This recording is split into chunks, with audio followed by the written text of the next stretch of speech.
Well, anyway, hey guys, welcome back to the set. Today, it's going to be a good day. We watched a really fun Christmas movie. We got one of our good movie friends on. This is going to be a good episode. His name is John Sisson. He's been out of town because he doesn't work here yet. But he's still in school, so he's where were you? You were at where? Fort Lauderdale? Yeah, just at Fort Lauderdale. Yeah. Which that sounds nice because it's probably warm down there. Yeah, it's pretty warm. But yeah, hey John. So a little thing we do on the pod is we like to hear your top 5 movies and top 5 actors. So if you wouldn't mind giving us your list of your top 5 movies. You want to do movies or actors first? Movies first? Give us your top 5 movies from 5 to 1 and why. All right. So I'd say at number 5 is going to be John Wick. I think it kind of revolutionized the gunplay in movies in the modern age. Great choice. I think it changed the... Because he hasn't heard our list either. Yeah, building off of that. I think it goes off the idea of, like, it really does wide action shots better than a lot of, like, modern movies do. And what I mean by that is, like, we have wide shots of where we can see all of the action in one scene rather than, like, a bunch of cuts.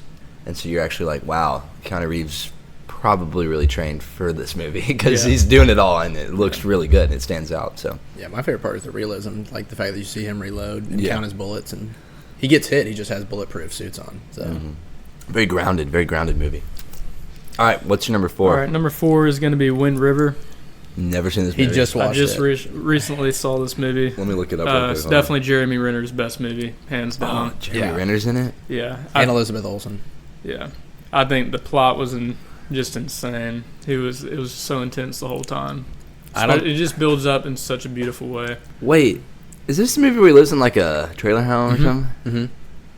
Yeah, sort of. Okay, I think I might have seen this movie. And it's got John Barenthal in it, so you know it's a good movie. It's like a mystery thriller. Yeah, no, I think I have seen this movie. Just bits and pieces. I only watched it once, like 2 years ago. Need to rewatch it. Okay. I don't have any comments on that because I haven't seen it. Levi says it's good, so if he's vouching for it, then that's good. All right, number 3. Number 3 is going to be Silence of the Lambs. Mm. I was not expecting that for some reason. Put the lotion in the basket, Levi. I think Anthony Hopkins, he made this movie, and the whole thing is just beautiful. It's unhinged. Yeah. Like, we don't even have to talk about that one part when she first went into the...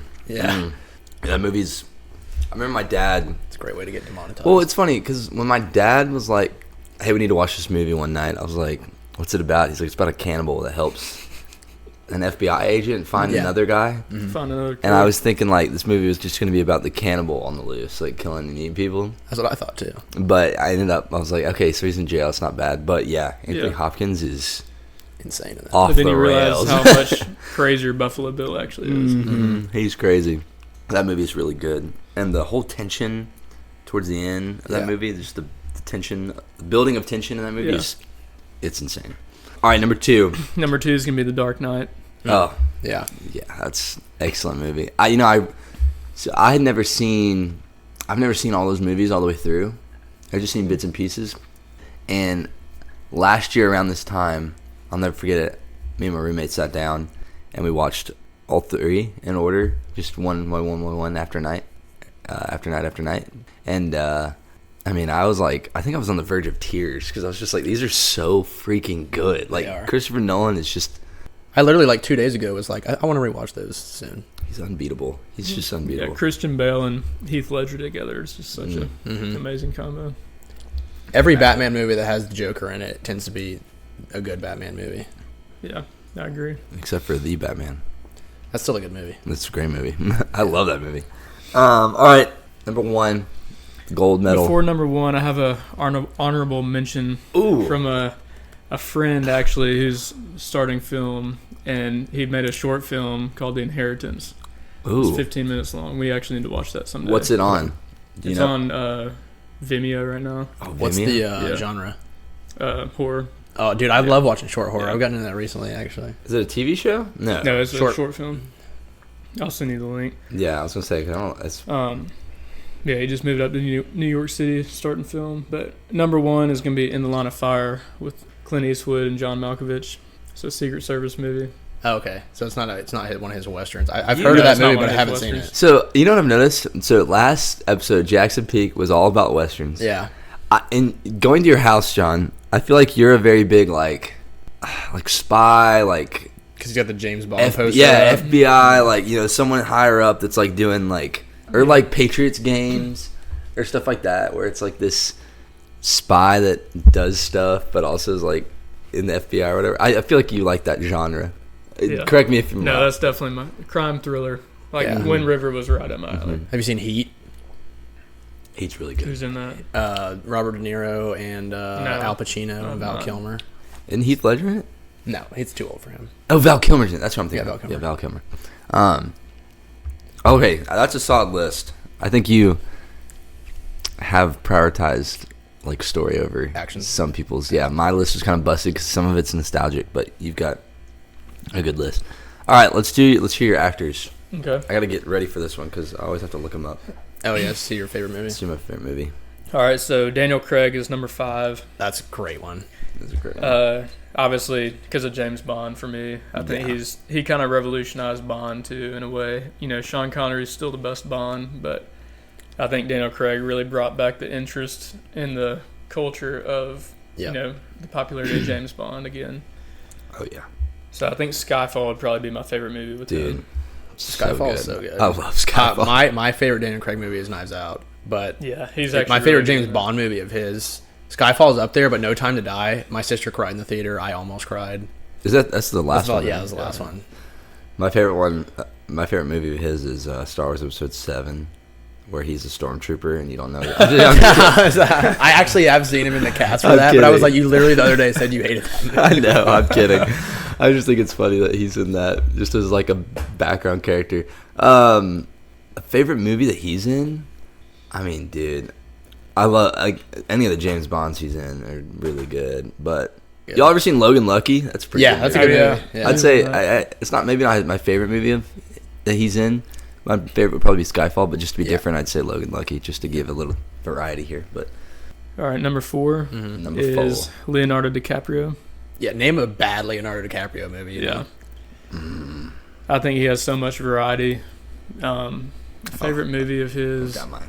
is probably Catch Me If You Can. That's Yeah. a good one. See, for that one for me, because I think Tom Hanks maybe was or still is the best actor of all time, and DiCaprio either is already past him or is right there with him. Yeah. So I think it's insane that those two are in the same movie. Tom Hanks. Dude, yes. He's good and all, but I don't say he's like the best of all time. I'll give it to you though. Same thing with Yeah, him. it's fair. like, That's a fair. I mean, he does like Saving Private Ryan and Toy Story, so it's like whatever. and The Green Mile. And the Green Mile. And Forrest Gump. And Forrest Gump. Like, What's your favorite movie? DiCaprio? Yeah. The Revenant. DiCaprio. DiCaprio. DiCaprio. The Revenant. I mean, it's sad that it took that long for him to win an Oscar, but I just rewatched that movie. That movie is flawless.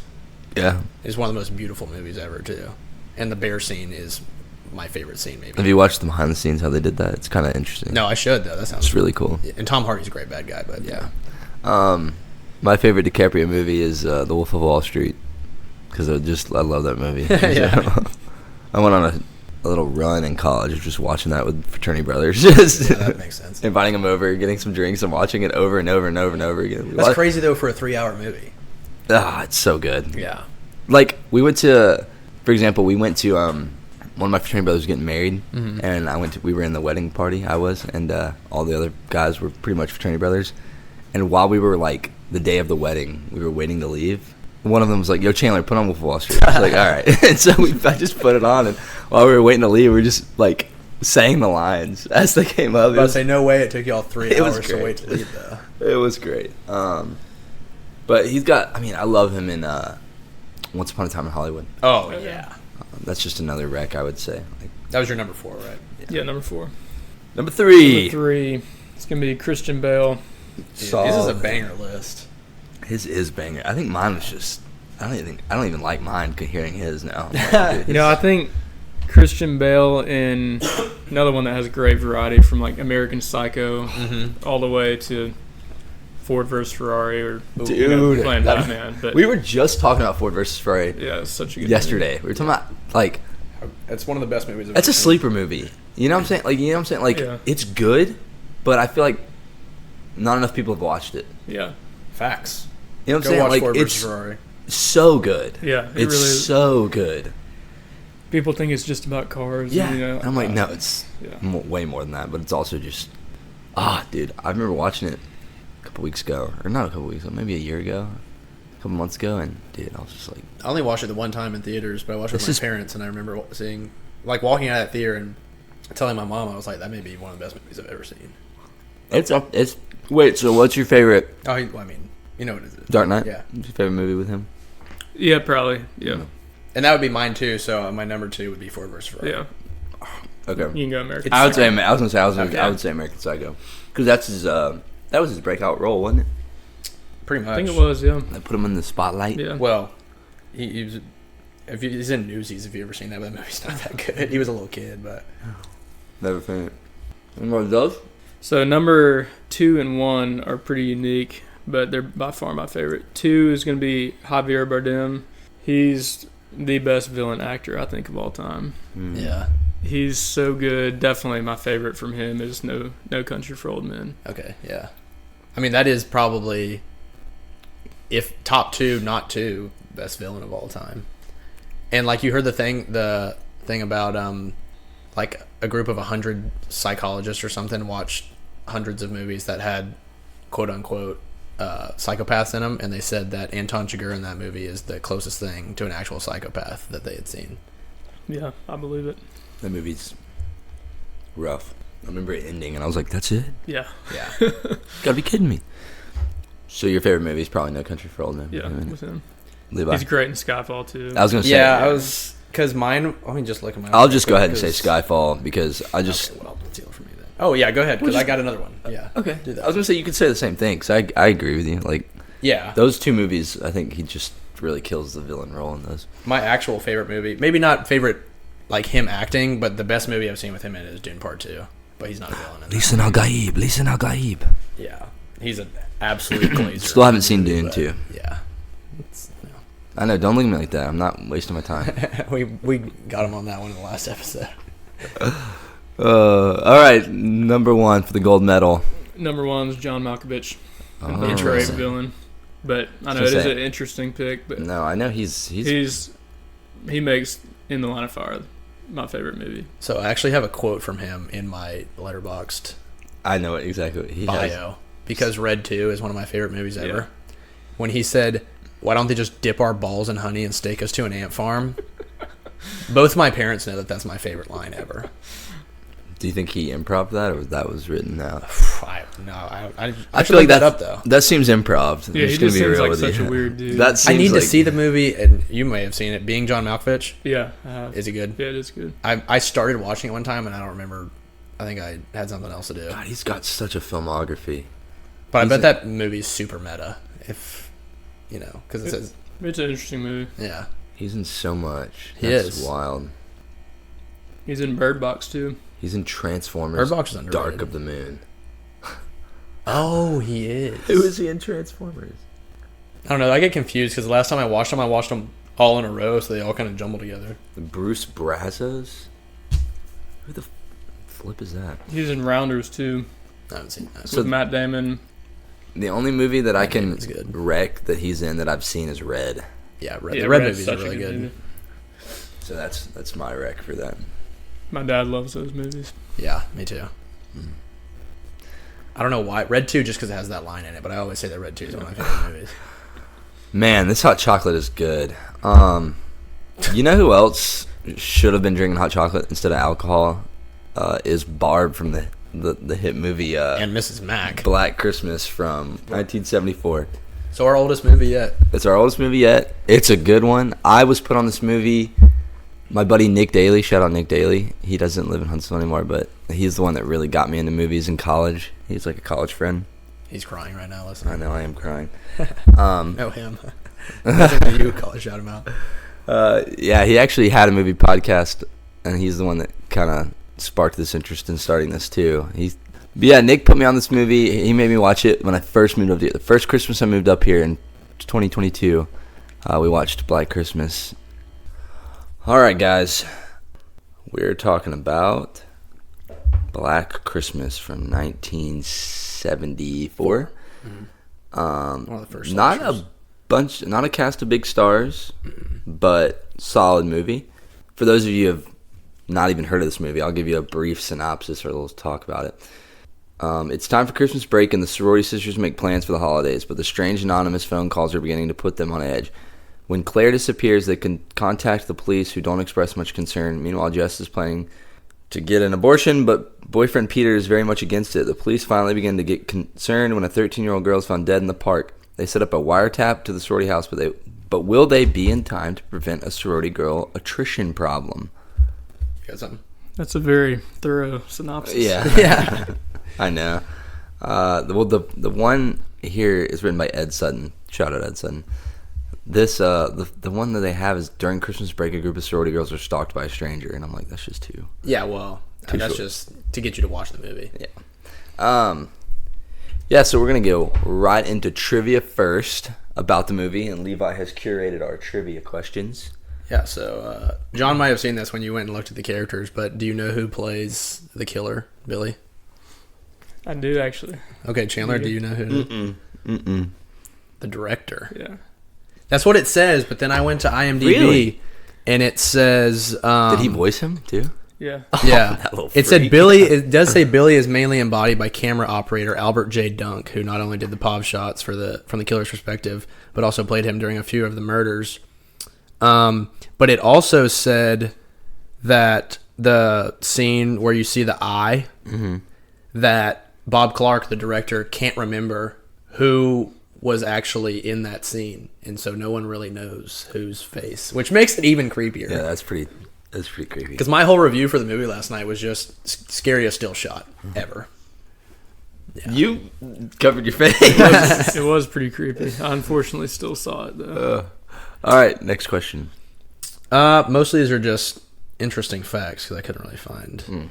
But one of them said the girl that plays Claire, who is Lynn Griffin, actually, when they filmed the scenes where she had the bag over her head, she actually had the bag over her head, and she just cut a hole into it, and they said she was a swimmer, so it helped her hold her breath when they filmed those scenes.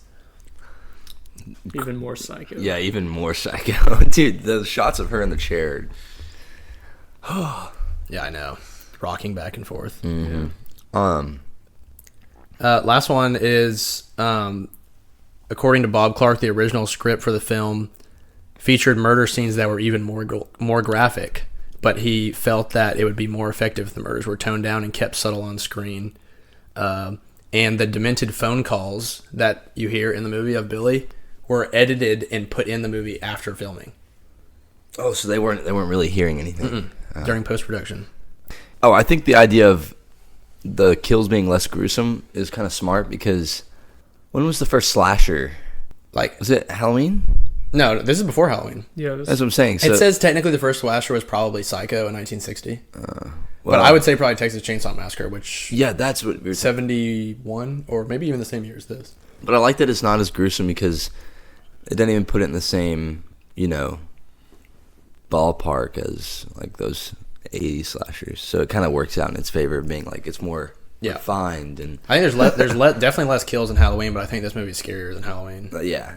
Hands down. Hands down. Okay, let's go into overall thoughts. Like, I know where John's going with this. John, give us just first thought after watching it. Lay it out. First thought was I loved the intro and the ending. I think it was such a beautiful ending. I really loved, like, right in the opening scene where you can just see the creep just breathing and see what he's looking at. And it reminded me of kind of the Riddler from the Batman. Oh, that's in right. In that opening scene, Which- too. I think, obviously, this led to that. Yeah, in Batman. those shots in Batman are great. Those are standouts, and that's why I think this like works so well. It's just unhinged weirdo, just like crawling around and going up the trellis. We had another word this time. But yeah, I love how it continued that, and it wasn't just like that one opening scene. It was like throughout the whole movie, you never saw the killer, but you always saw what he was seeing, and I think that was a cool perspective from the camera shots.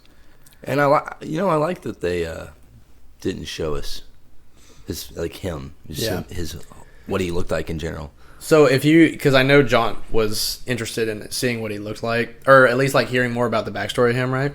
Yeah. That's the only reason I could find to watch the remake. It's not new. I think it was like 2006 or 2010, something like that. It's a terrible movie, but it goes more into like him as a kid, and basically like he was like shut up in the attic by his mom or something like that growing up. So that's why he's like that. Oh wow, that's cool. Interesting. Levi, what's your overall thoughts? Well, the first time I watched it, the ending was my favorite part because I went, the phone rings again at the end, so you assume that maybe Jess got killed because he always makes a phone call when he gets killed. And so I went and like looked up a Reddit after the first time I watched it and read it for like 25 minutes, like saying, it's open for interpretation and stuff like that. Love that. And love that. then went and watched the remake because I had heard that it gives more lore on him as a kid. So that's my big take is the ending. I love the ending. Yeah, I'd second that. I think the ending is what really sells this movie. I also think the building of tension throughout the movie on who it is really, really done just phenomenally. Because like when I first watched it, I'm not gonna lie, I thought there were like a couple of people it could be. Yeah, like Scream. Yeah, like there were like a few that I was like, they first put you on the trail of Peter, obviously. Yeah. And then you're like, okay, this guy's weird. Mm-hmm. And then I almost got put on like, I did such a good job of just confusing me. Like, I think one point I was like, what if it's the cop? Like, like, I don't know, it could be the cop. Or like, what if it's this person? And it just does a good job of just building tension, making you freaking guess who it is, and then like wrapping up perfectly to where you're like, this is so well done. I think the tension between Jess and Peter too, with the abortion going on and how they're already kind of in a fight, that just adds to you think it's going to be him. Yeah, but and it's perfect in that sense of like, it's just feeding you. And I can't imagine what people in 1974, they were probably like, it's Peter, it's Peter, because Billy keeps using lines that Peter used that only were between him and Jess in the house, though. So that's what makes you. That was the other thing. Yeah. We found out it's because he's in the house the whole time, so which is just gives me goosebumps just saying. Yeah, it really does. Yeah. The calls are coming from inside the house, and you're like, oh god. Plot. Yeah, let's move on to plot. So, something in the plot that I really like is the use of the phone calls. I think that's just really well done, and the idea of that they've had an issue with prank calls before in terms of like these weirdos that call them, which I'm wondering if Billy has been calling them because they call him the Moaner. Mm-hmm.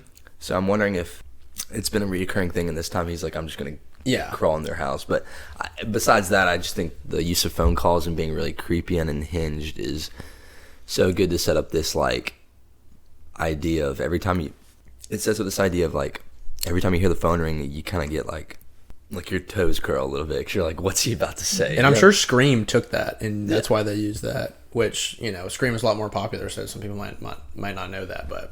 And these are much scarier than the ones in Scream, too. I'm going to keep it short and sweet. When she sees the eye in the door, did y'all hear what he said? When, like, through the door? No.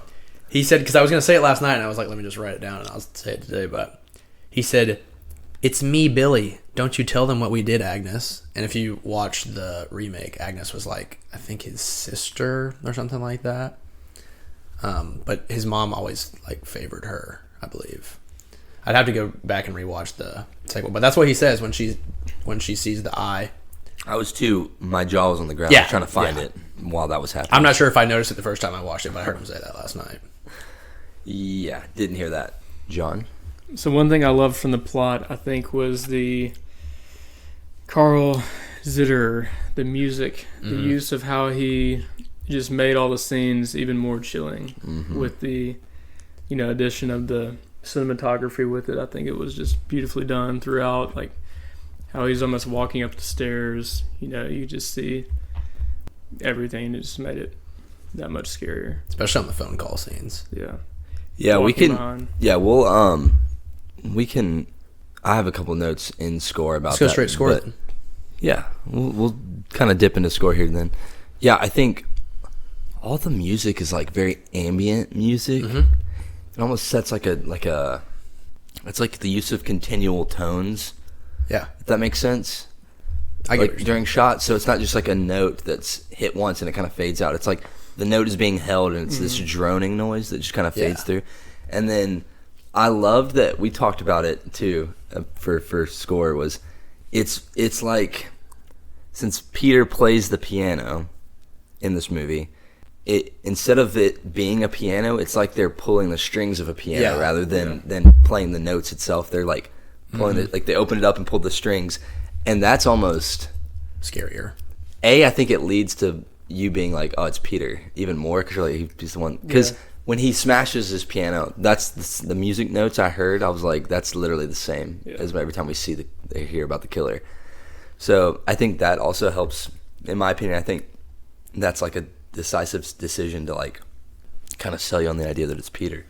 But yeah, I think the music is it does a good job of being a score, but also like just this ambient, unnerving, like horrific, tonal, just one note going all the way on all the time. But, yeah, because the piano, especially at the end on all the call scenes, was kicking. I mean, it was loud and chilling. But I also wrote I think it was drums when he first hides behind the plastic before he kills Claire. The drums were going nuts on that scene because you were like, is he in the room? But it just built the tension perfectly. And then the terrifying lullaby when he's rocking Claire in the chair. Yeah. I think they did that a couple times, saying like nursery rhyme songs. Dude. And that's I always hate terrifying. Nursery rhymes sung by an adult man. Yeah. All right, back to plot. I think I find something really funny about the plot. I wrote this down a couple times, but I have the switch up on the phone call from Billy, where they kind of really sell the unnerving aspect, where he's like making all these noises, and then he just switches up his tone completely. Mm-hmm. But that was kind of going back into my first thing about the phone call, but I also love that the house mother just has booze hidden everywhere. Yeah, it's the same booze, too. It's like, there's one in a plastic outer wrap, there's one in a book, there's one in the toilet. Yeah.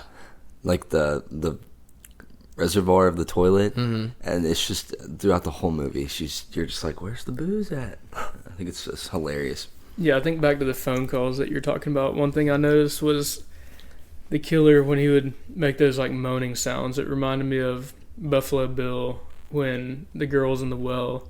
Mm-hmm. Like, when she starts like crying, and then he almost starts like mocking her, whining and crying too. And I think it reminded me of that, but it was like, it just added such a creepy aspect of those phone calls. The phone calls are just... You see the switch up, like you said, it reminded me of Psycho, if you've ever seen Psycho, because like basically he is himself and the mom. It's like the split personality, and then Split, obviously, how he can go into different voices and different personalities. That's what he gave me. Unhinged. Oh, I think this is my last thing, but I think what else does... One of the things I think that really helps sell tension and build tension is the use of the phone tag that happens between... Yes. Oh, yeah. So the whole point of that is the cops are trying to trace the call from the moaner in the movie, and so every time the phone rings, she has to pick up the phone, and they start tracing the call, but then he hangs up too soon. So there's a bit of phone tag when it comes to like, you got to keep them on, and then they're so close, and that just builds this tension perfectly into like what happens at the end. And then the big fun part of this movie is the big reveal is, which I think these bits in the plot, I think this use of it in the plot is so good for just the whole usage of phones and like, Yeah. But like the big reveal that the phone calls from the guy are coming through in the house, it's so well done. Yeah. Like I think just that idea, that concept is so well executed, and it just really sells this like what would you do if you were told like, oh yeah, the calls you're receiving from that freaking weirdo are in the house, like, Yeah. and it doesn't seem like too big of a house, it seems like a biggish house, but not like huge, and you're like, oh, he could be literally in the room next door, which is it's such a perfect build-up of the tension to that climax, which is that moment, I think. yeah. And yeah, that's such a good scene.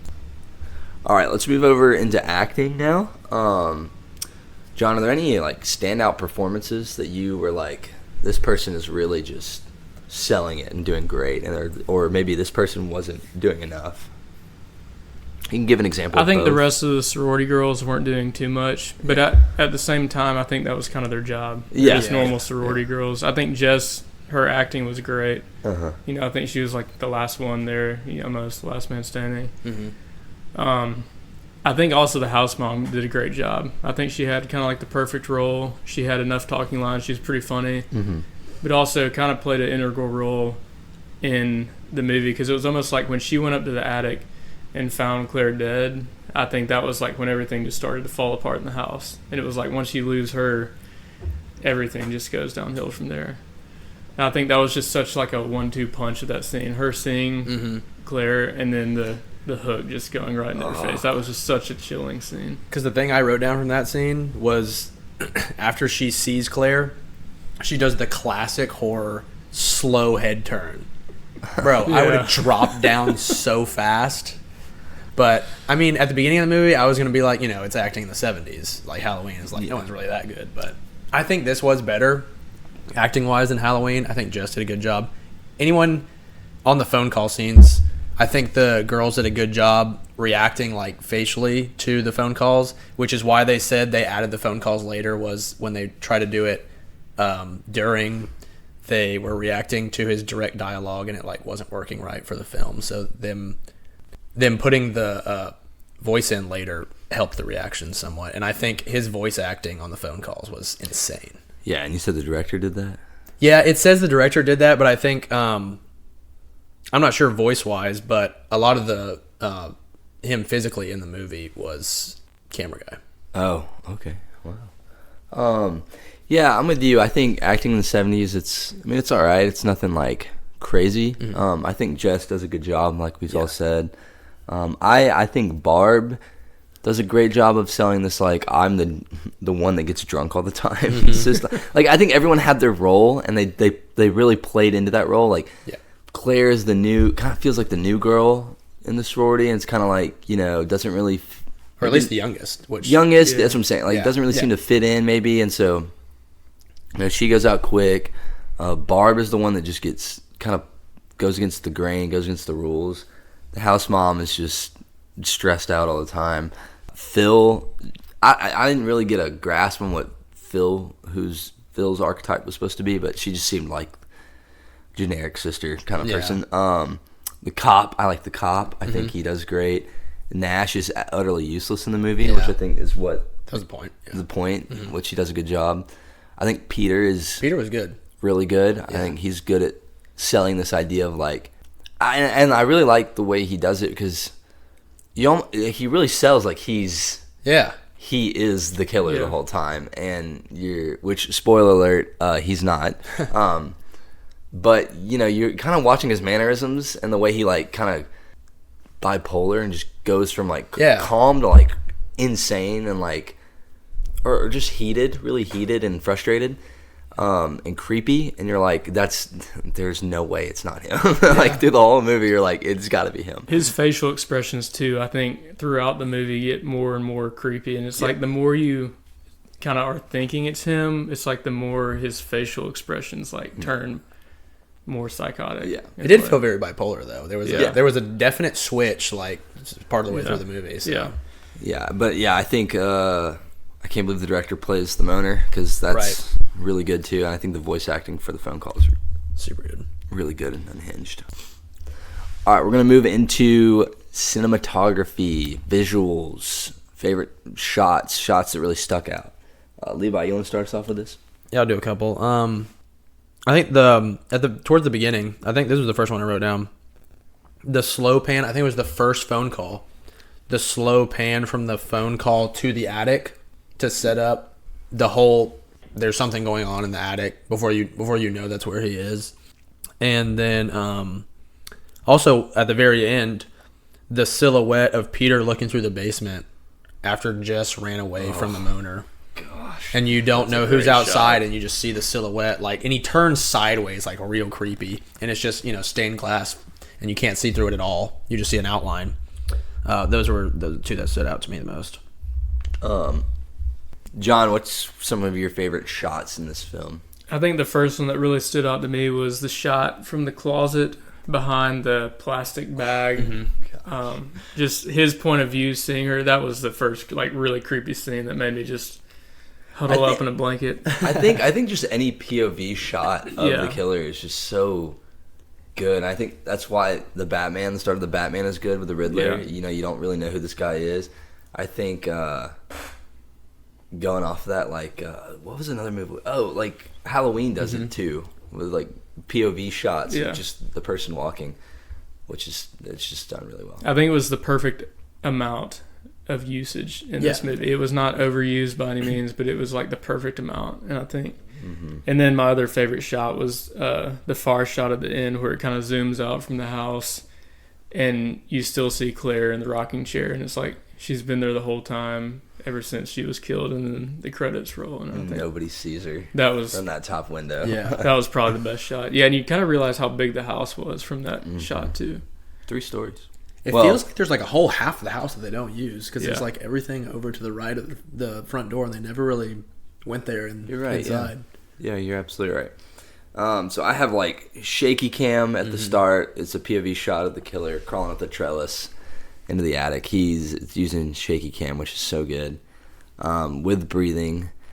Going off what you said, the phone call, the first phone call, what I really liked is the way it was shot was like from the phone call to Barb's face, and then as it's Billy like moaning and making weird noises, it's panning across all of the sisters' faces like slowly. Like we get to see all our cast.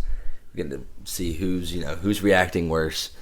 And I don't know if they did it on purpose right there. I'm sure they did, but Claire had the most violent reaction to that, which I think they did on purpose, because then she's the first one that gets killed.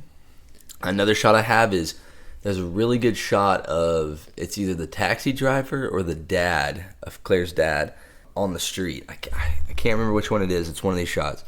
But it's them getting in the car, and they get in the car, and then as they're doing that, it's kind of like zooming out, and then you just like Claire comes into frame dead with the bag on her head, like she like slowly comes into frame, and you're like, dude, if they just look up at the 3rd story window, they would see Claire's up there. And that's what's so like, that was a great shot. Just nags at you. Another Peter in the Darkness, like you said, I have that one written down.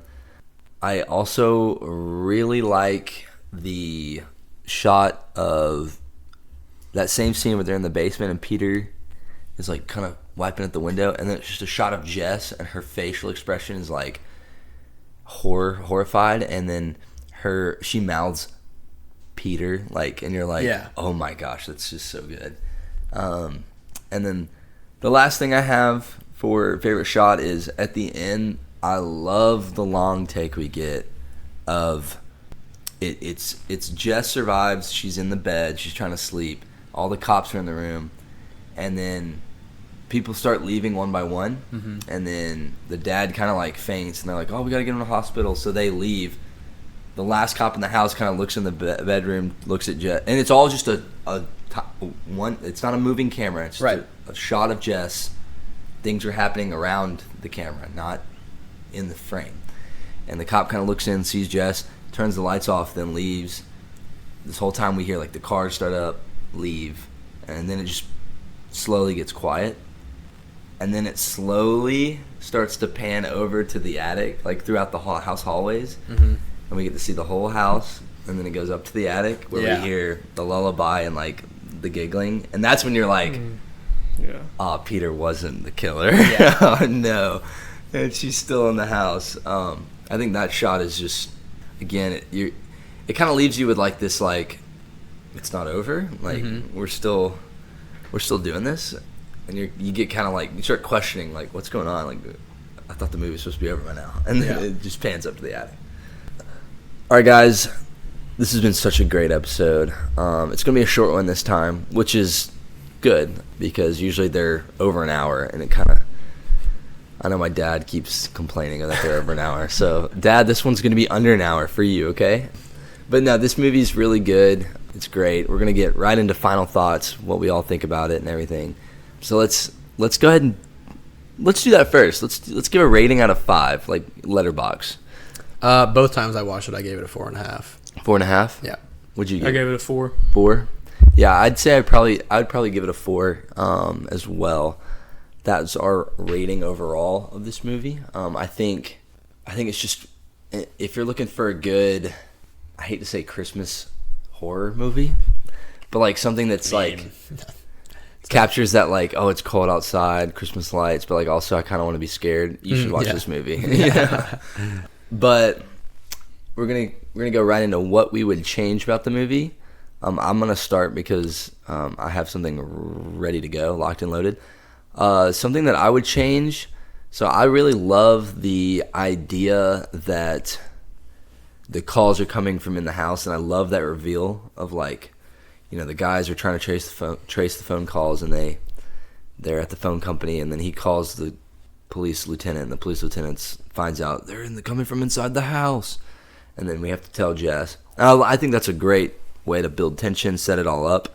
I don't know how I would do this, but the only thing I would change, just to kind of sell the whole, like to help make our jaws drop even farther, would be to have it where, because the whole time we know he's in the house, and so that's why I'm almost like, I don't know how you do it, but like if there was a way to make it seem like that, like, I don't know, maybe we think the moaner is actually a prank caller the whole time, Yeah. and it's not Billy upstairs. And then we find out that, oh crap, it is Billy, through the idea of, like, oh, the phone calls are coming from in the house. Yeah. That would be such a bigger, like, a more hard-hitting reveal to me. Mm-hmm. And I think it would just kind of throw this movie on its head and be like, oh, that's what's so good about it, is, like, the whole time we thought it was a prank caller, but it's actually the guy in the attic. But again, I think I'm nitpicking there, but I think it's overall good. But I think that's probably the only thing I would personally change. I think there's a lot that works for this movie, and yeah, it's just a good movie. Mine's just one scene. When Mrs. Mack goes into the attic and finds Claire's body, and that's when she gets killed. I think, only because I've heard this guy I used to do movie reviews, talk about his, like, top 10 pet peeves in movies, and, like, one of his ones towards the top was the slow head turn, because it's so cheesy. Granted, this is the 70s. It was probably one of the first times they did it. But, I mean, she turns her head so slowly. And Billy's, like, holding the hook that he's going to throw at her if she turns around. And he's, like, shaking. The chances of him hitting her, it being the hook, and it grabbing her, and then the fact that she got pulled up so awkwardly, that would be the only thing I'd change. I don't know how what I would change it to, but I would just make it a little more realistic than him dropping a hook that's on a rope and it grabbing her and just pulling her straight up. Yeah, it's a little corny, but it's funny. Yeah. She just kind of yeah. The slow head turn didn't bother me too much, but it has in other movies. But I think the only thing I'd change is just knowing a little bit more of Billy's backstory. Yeah, I think that would be, in a way, it was great. Not knowing anything about it, I think it added such an eerie tone to it. But I think just a little bit, like, just gradually throughout the movie, learning a little bit more, just a little bit about him. Mm-hmm. Yeah, I would agree. I'd almost like to, I don't know, maybe get like a prologue of Billy. I think if you watched the remake where I said that was in there, you would appreciate that it's not in the new one or the original, because it would have made the movie probably too long. It would have made it a little more watered down. Yeah, because this movie's like, what, an hour and 39? Hour 40? Yeah, hour 38. Oh, yeah. So, which is normal for a horror movie, but it's also I get what you're saying, but watch the other one and let it take all the downfall for it, because I think the fact that the original didn't have that in there made it as good as it is. Okay. So. All right, I think we all have the same favorite scene. Yeah. But, John, we'll let you... Since you're the guest, I will let you ring it in and talk about it. I actually don't think I have the favorite. Oh, wait, yeah, you don't. He's the only one that doesn't have it. Let him go then. Yeah, right. You go ahead. So my favorite scene was, I just felt like it was such a psychotic scene where, I can't remember which girl it was that died, but she was the one having the dream. Do you remember which Barb. one? Yeah, Barb. So when she was about to get killed with the ice pick or whatever. The glass unicorn. Yeah, the glass unicorn. Even crazier. Yeah. And then just the dichotomy of the Christmas carolers outside while she's being killed was just like, wild. I completely forgot Because about it like that. basically drowned out the noises that they were making that to plus Jess. just like Christmas caroling versus like somebody being murdered. I think it's just crazy. And I think it also, I found this out too, Bob Clark actually directed A Christmas Story too. Yep. And he was in that. Yeah. Yeah. And so I think that's just, I don't know, it kind of added to the Christmas theme of it too, but also like that was just See, I was wild. gonna switch my scene to that one because that shot was also really cool when he lifts up the unicorn and you can still only see the one eye. You see half his face and like his silhouette. I thought that was a great shot. Yeah, it was a good shot. But I think the scene that to this day sticks with me in my dreams, and even like it's one of those scenes where I watched it with my buddy Nick, and it was the scene that stuck out. And I remember seeing it, and I pulled a John, and I was with you, and I was like, "Oh my gosh, that is crazy." And that's what we talked about the first time we met at his house. Yeah, we did talk about that scene. It basically and this is your favorite scene, right, Levi? I don't want to steal your thunder as well. No, I broke mine. But so kind of the build up to the scene is Jess finds plane. Yeah. Jess finds out the calls are coming from inside the house, and it's this big shot of her. She's kind of like looking only at the staircase, and she wants to go up and get Phil, but we as the audience know Phil's already been killed off. She went in the room with Barb, and she's dead. But she grabs a fire poker and goes up the stairs to face her fears.